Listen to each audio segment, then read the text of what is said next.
आज जब विश्व पर्यावरण दिन मनाया जा रहा है तब वडोदरा महानगर पालिका की ओर से कार्यक्रम का आयोजन करवाया गया था। दरअसल कमाटी बाग में वृक्षारोपण कर वडोदरा महानगर पालिका के पदाधिकारियों की ओर से विश्व पर्यावरण दिन मनाया गया। वडोदरा के कमाटी बाग में विश्व पर्यावरण दिन के मद्देनजर आज वृक्षारोपण का कार्यक्रम वडोदरा महानगर पालिका की ओर से आयोजित करवाया गया था, जिस दौरान गुजरात विधानसभा के मुख्य दंडक बालकृष्ण शुक्ला, मेयर पिंकीबेन सोनी, स्थायी समिति के चेयरमैन डॉक्टर शीतल मिस्त्री, म्यूनिसिपल कमिश्नर दिलीप राणा, सांसद डॉक्टर हेमांग जोशी, साथ ही सयाजीगंज विधानसभा के विधायक Keyur Rokadia, deputy municipal commissioner अर्पित सागर और अन्य काउंसलर होद्देदार मौजूद रहे थे। उपस्थित सभी की ओर से वृक्षारोपण कर विश्व पर्यावरण दिन मनाते हुए आम जनता तक पर्यावरण दिन का संदेश पहुंचाया गया था।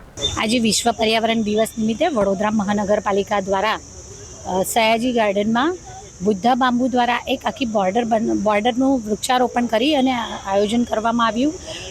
પ્રકૃતિ અને સંસ્કૃતિ એકબીજામાં ઓતપ્રોત છે અને पर्यावरण અને પ્રકૃતિના બેફામ ઉપયોગને કારણે આજે સમગ્ર વિશ્વ જ્યારે ગ્લોબલ વોર્મિંગની સમસ્યા સામે ઝઝૂમી રહ્યું છે અને કોરોના જેવી મહામારીમાં પણ આપણને સૌને ઓક્સિજનનું મહત્ત્વ સમજાઈ ચૂક્યું છે, ત્યારે સમગ્ર શહેરના સૌ નાગરિકો પણ આ પર્યાવરણની રક્ષા માટે વૃક્ષારોપણ દ્વારા જોડાય એ માટે સૌને અપીલ કરીએ છીએ। વડોદરા મહાનગરપાલિકાના વિવિધ જે પ્લોટ્સ છે ત્યાં પણ આગામી સમયમાં વૃક્ષારોપણના કાર્યક્રમનું આયોજન કરવામાં આવશે અને શહેરના નાગરિકો જેને પણ પ્લાન્ટેશનની વૃક્ષારોપણ કરવાની ઈચ્છા હશે એમને પણ વડોદરા મહાનગરપાલિકા દ્વારા આમંત્રિત કરવામાં આવે છે।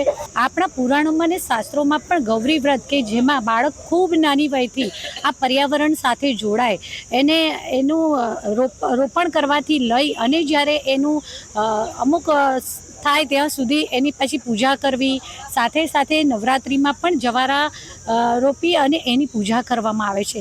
વિશ્વ પર્યાવરણ દિવસ નિમિત્તે આજે વડોદરા મહાનગરપાલિકા દ્વારા સયાજી ગાર્ડનમાં જે વૃક્ષારોપણના કાર્યક્રમનું આયોજન કરવામાં આવ્યું, જેમાં સૌએ સાથે મળી અને આજના વૃક્ષારોપણના કાર્યક્રમમાં સૌએ પોતાનું યોગદાન આપ્યું। આજે વિશ્વ પર્યાવરણ દિવસ છે।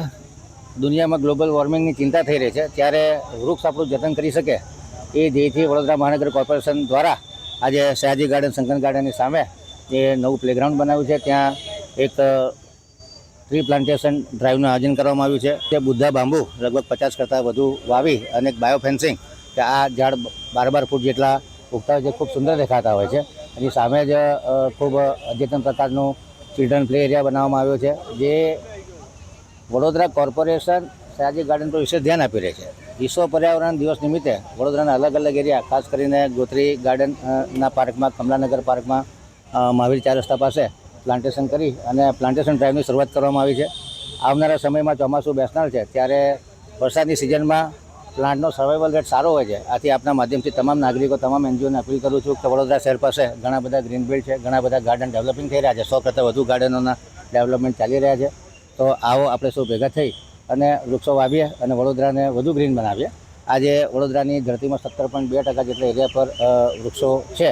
આવનારા સમયમાં લગભગ 33% જેટલા એરિયા પર વૃક્ષો વવાય અને જે પર કેપિટા રેશિયો છે ઝાડનો એ ધીરે ધીરે વધારતા જઈએ। કમસે કમ દરેક વ્યક્તિ 4-5 ઝાડ વાવે તો મને એવું લાગે છે કે વડોદરાને આપણે વધુ ગ્રીન, વધુ રમ્ય, વધુ સુંદર, વધુ હેલ્ધી, વધુ સુંદર લાગે, વધુ રીડામણું લાગે અને વડોદરા શહેરની બાયોડાયવર્સિટી, फ्लोरा અને ફોના मेंटेन થાય, વડોદરાની सांस्कृतिक नगरीની विरासत मेंटेन થાય। अब खबरों से लगातार अपडेट रहना हुआ आसान। BRG न्यूज आपके मोबाइल स्क्रीन पर आज ही BRG न्यूज की mobile app Google play store और ऐप स्टोर से डाउनलोड करें और खबरों से लगातार जुड़े रहें।